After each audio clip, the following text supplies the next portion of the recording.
Okay, so good afternoon, everyone. Today is Tuesday, excuse me, March 31st, 2020. The time is 2:02 p.m. Calling this meeting to order. It is our weekly business meeting. I'm going to ask Reba to lead us in the pledge, please. I pledge allegiance to the flag of the United States of America and to the republic for which it stands, one nation, under God, indivisible, with liberty and justice for all. Thank you. So, attending are Commissioners Duncan and Fillios in person. Joining us by phone is Commissioner Bill Brooks. Can we move to the consent calendar, please? I move we approve the consent calendar as listed on our business meeting agenda for March 31st, 2020. Second the motion. Bill Brooks, Aye. Commissioner Duncan, Aye. Chairman Fillios. Aye. Excuse me, and the motion is carried. Payables list. I move we approve the payables for the week of March 23rd through 27, 2020 in the amount of $420,010.48. No jury panel payments this week. I second the motion. Bill Brooks, Aye. Commissioner Duncan, Aye. Chairman Fillios. Aye, and the motion is carried. Do we have any changes to the agenda? Hearing none, moving on to our first action item. Excuse me, fiscal year 19 equitable sharing agreement and certification, North Idaho Violent Crimes Task Force, KCSO. Would that be Dan Meadows? Nope. That would be Stu Miller. Hi, Yeah, Stu. go right ahead. Good afternoon, Commissioners. This is our FY19 report for the same thing that I've been coming to the last several meetings as we're closing out the task force account. And this is just the FY19 accounting. It has been looked over by the auditor's office, and you should have a letter or memo from them as well stating all the facts and figures are correct. Okay. We do. Motion. All right, I move that we approve the FY19 Equitable Sharing Agreement and Certification for the North Idaho Violent Crimes Task Force. I second the motion. Bill Brooks, Aye. Commissioner Duncan, Aye. Chairman Fillios. Aye, and the motion is carried. Item number 2, Families First Coronavirus Response Act, also known as FFCRA, Policy, Human Resources. Would that be Sylvia? Yes. Yes, Sylvia Proud, Human Resources Director. Thank you, Commissioners. What you have before you is the Families First Coronavirus Response Act proposed policy. The policy has been reviewed by legal. It has an effective date of tomorrow and runs through the end of this year, December 31st. There's 2 components to the act related to COVID-19 with 6 qualifying reasons for providing the leave. And this policy applies to all employees, full and part-time, hourly, and so forth. The 2 components of the leave include emergency paid leave, whereby 80 hours of leave is provided for full-time employees and as well for part-time employees, but it's prorated for the part-time people based on their hours of work.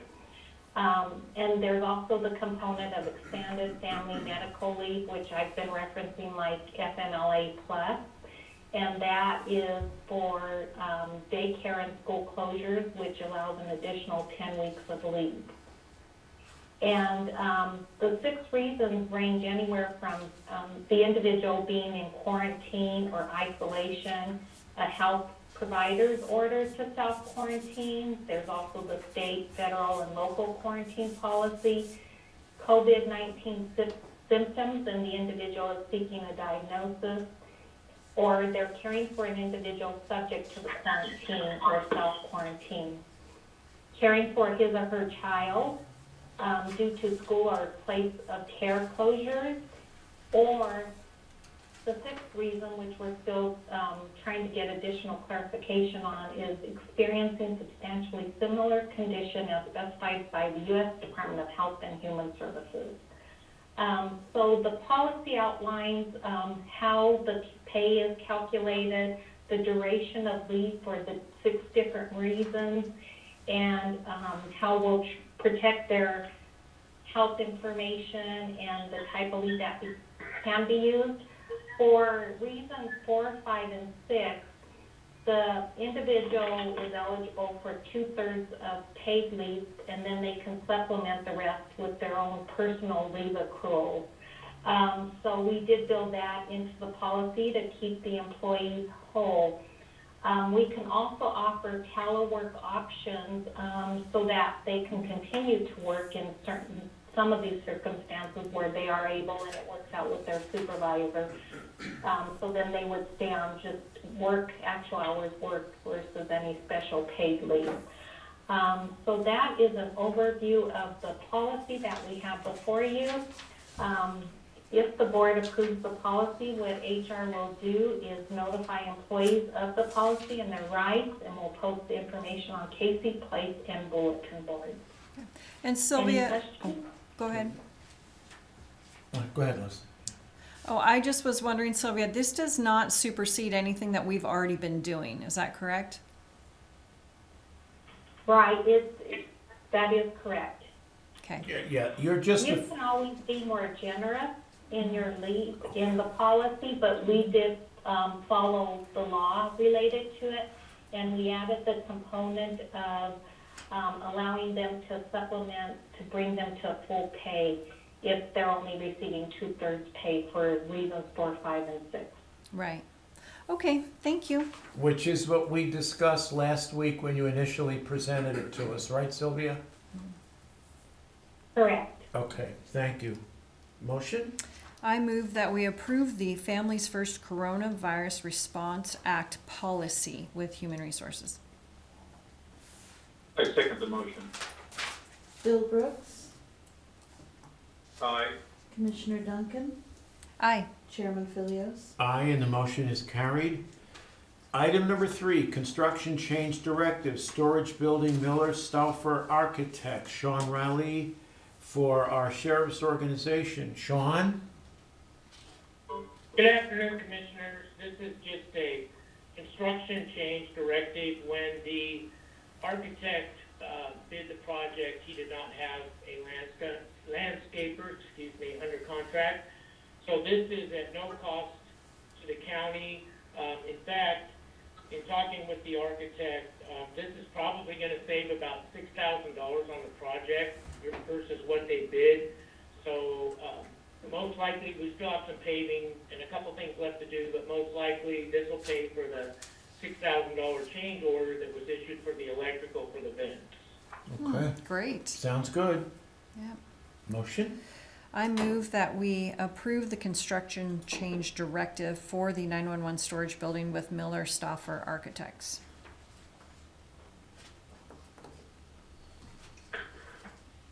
Bill, second? I'll second the motion.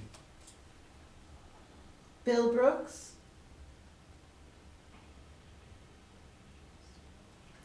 It's all right. Commissioner Duncan, Aye. Chairman Fillios. Aye, and the motion is carried. Item number 4, revised RTU replacement proposal for jail housing with McKinn Street. Shawn again for our sheriff's organization.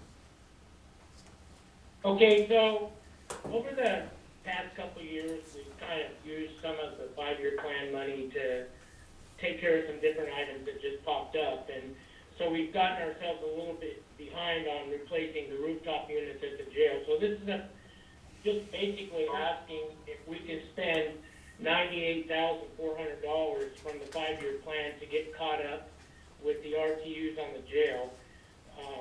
If that is okay with you guys, then we'll go ahead and give you the service agreement next week and get this started. Okay.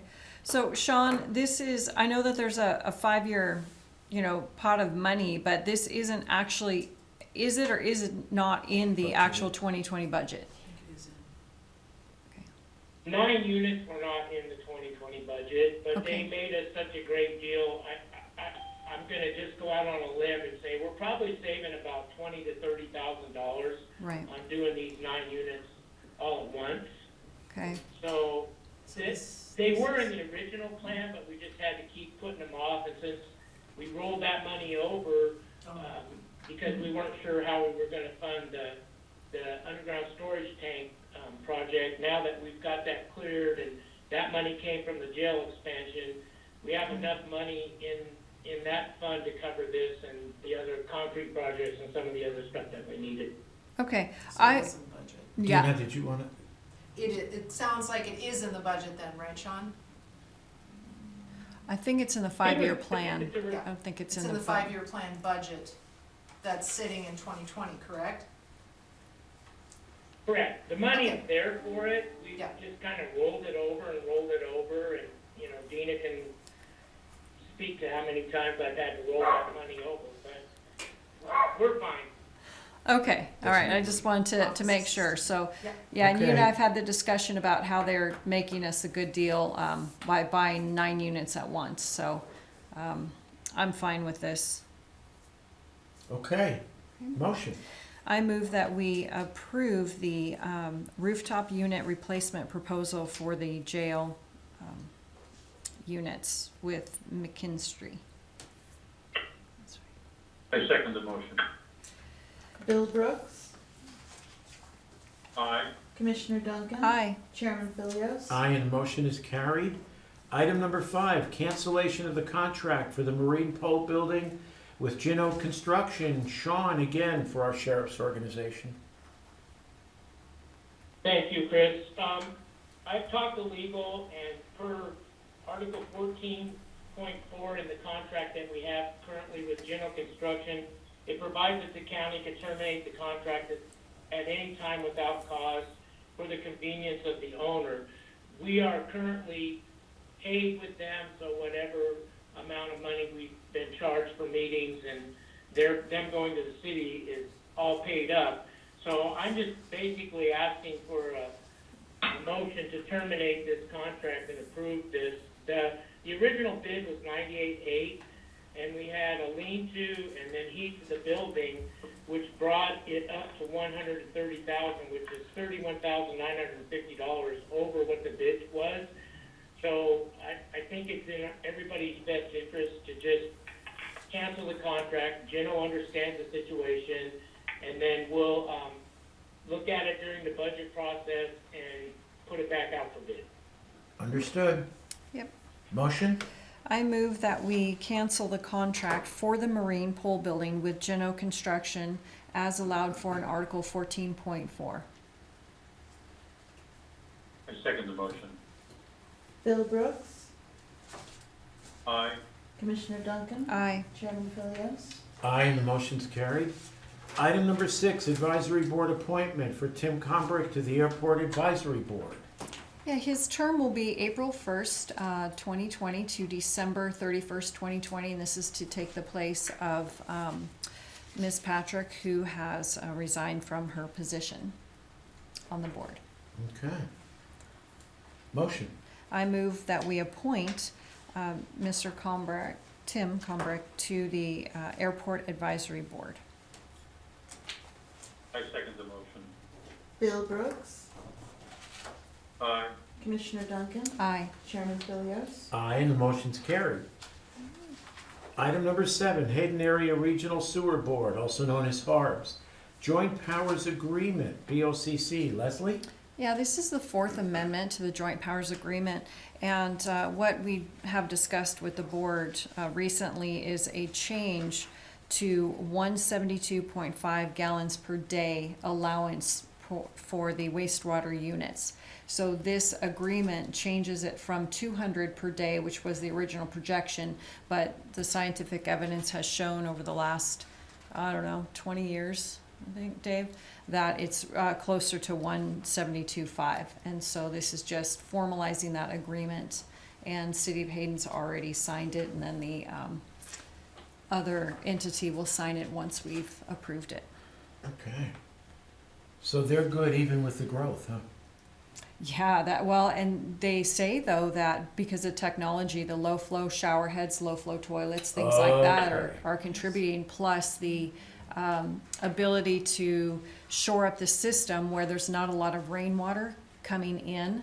So that was a problem kind of in the beginning, and so they've tightened that up a lot, and it's a lot less flow going to the plant. Good. Motion. I move that we approve the Fourth Amendment to the Hayden Area Regional Sewer Board Joint Powers Agreement. I second the motion. Bill Brooks, Aye. Commissioner Duncan, Aye. Chairman Fillios. Aye, and the motion is carried. Item number 8, updated county meeting rooms use policy, buildings and grounds. Kristi? Yes. Go right ahead, Kristi. This is just an updated version of the existing policy. When I first started, Leanna gave me a copy of the only policy that she had, and that was dated back to, I believe, when Gus Johnson was commissioner. So I went through and kind of just looked to see what needed to be changed according to what we do today, and clarified a few things, and that's really all it is. All right, and legal reviewed it and they're okay with it? Correct. Okay. Okay, motion. I move that we approve the updated county meeting room use policy. I second the motion. Bill Brooks, Aye. Commissioner Duncan. Aye. Chairman Fillios. Aye, and the motion's carried. Item number 10, resolution 2020-34, acknowledging and accepting portion of the boundary of the West Rath. No, We need to do Number number 9. 9. Oh, forgot, sorry. Correction, resolution 2020-30, fiscal year 20 surplus fund balance allocation. Auditor, Dena. Thank you, Commissioners. Before you, you have a resolution that formally adopts the allocations that you instructed us to do last week at our meeting to park $13.8 million of surplus fund balance in various areas, which shows about middle of the way down the page on the resolution. This year, through your frugality and judicious use of fund balance last year, we were able to add almost $6.7 million to our working surplus fund balance. So what will happen now is we will move these amounts and park them accordingly, and they will sit there until this time next year. And during the course of the budget process, if you want to allocate any of these, then we would pull from these balances to fund our budget plan. Thank you. And then in our discussion item, a couple items down the way, we'll talk about where the COVID money is sitting. Yes. Okay, Got it. perfect. Motion. I move that we approve resolution 2020-30, which is the FY20 surplus fund balance allocation. I second the motion. Bill Brooks, Aye. Commissioner Duncan. Aye. Chairman Fillios. Aye, motion carried. Item number 10, resolution 2020-34, acknowledging and accepting portion of the boundary of the West Rathdrum Revenue Allocation Area, BOCC. So this is something that came to me, I'm sorry. Pat's on the line. Oh, and we Pat, you have want to take Rita this too. then? Oh, I you're, am, oh, I you're, am okay. the prosecutor for the record. This is a resolution simply just covering two portions of Greensbury Road that are within the Rathdrum URD, within their West Rathdrum Revenue Allocation Area. They're both under the jurisdiction of the Highway District. They are exempt from taxation, and including URD fees, but part of the mission of the Urban Renewal District in this revenue allocation area will be to make improvements to Greensbury Road, both within the city and outside the city limits in this area. So it's simply an acknowledgement that these two segments of Greensbury Road outside the city limits are within this revenue allocation area. Okay. Questions? Motion. I move that we approve approve Resolution 2020-34, which is the acknowledgement and accepting of the portion of boundary of the West Rathdrum Avenue allocation area. I second the motion. Bill Brooks, Aye. Commissioner Duncan, Aye. Chairman Fillios. Aye, motion carried. Item number 11, discussion on the Romer Building bushes and signs, BOCC. I have not been by there recently since all the snow's melted to look at the bushes in question. I think with everything going on, I'm not sure that we need to act on this right away. And I'm not even sure what signs they're talking about. I'd like to see like a mock-up, and we have to make sure, because it's county property, that they agree with the city of Coeur d'Alene sign ordinances. Which I have forwarded to Julianne Dance, Okay. and so she's checking with the city. We did confer or got an opinion from our civil deputy prosecuting attorney, Pat Braden, that it's okay for them, I don't want to misstate this, Pat, to be able to use the property to post signs, which incidentally they wanted to do for fundraising. So it's not as though the signs were going to remain there, Right. but placed on an interim basis. So I guess that is acceptable if, as Leslie pointed out, it's acceptable to the city. And that is yet to be determined. As far as removing the bushes, I guess the bushes would obstruct the sign. I spoke with Greg Manley, and Greg says he has no problem removing them. In fact, he thought it was probably a good idea, but that comes later. So I guess at this point, we need to wait to hear as to what they find out from the city, Sure. and then go from there. Bill, thoughts? I think it's premature at this point. Commissioners, can I Yeah, please, Shawn. speak for a minute with Shawn? I understand, and I'm not trying to go against the opinion of Pat, but there has been precedent set with prior boards not to allow signage on county property. That goes back to, political opponents, people running for office, putting their signs on the county property. There was an instance that comes to mind where former Commissioner Tondi wanted to put a sign up, in fact he did, and we had to ask him to take it down, sponsoring the Boys and Girls Club. And, it's always been, I don't know that it's policy, but it's always been that if we start putting signs up, I think you just need to know, where do you draw the line with that? Sure. And I think that's the concern that I have. sure, and I think that's fair, Shawn, but I think that with a prior approval of what the signs look like, if we're serious about going forward with this project and allowing this conservatory to rent the facility, then I think that it behooves us to look at each sign individually and make that determination, just because if they're trying to use it for fundraising and we're kind of not allowing them to do that, I want to make sure that there's just a balance there between littering county property with, signs and helping them fundraise so they can have the project that they want go forward. Yeah, So- and I would agree with Leslie here, because after all, if this does materialize and they do lease the property or whatever, let's not forget that in the process, they're renovating.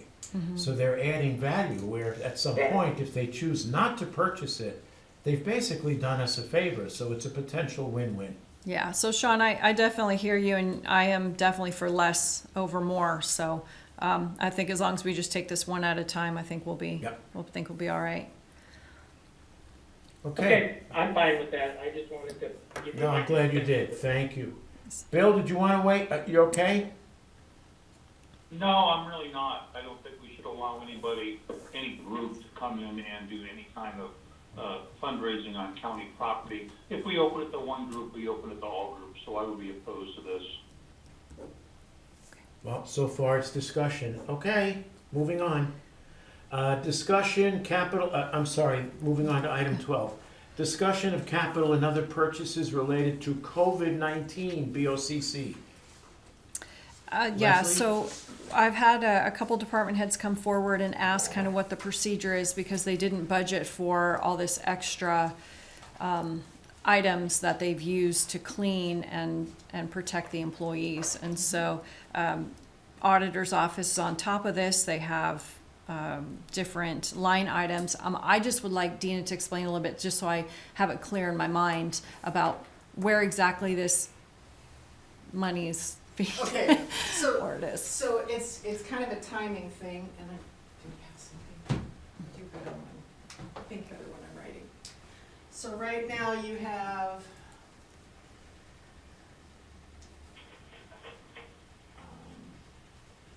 Our elected groups. elected groups, okay. So everybody's got their current budgets right now. We know that the COVID expenses will break those budgets.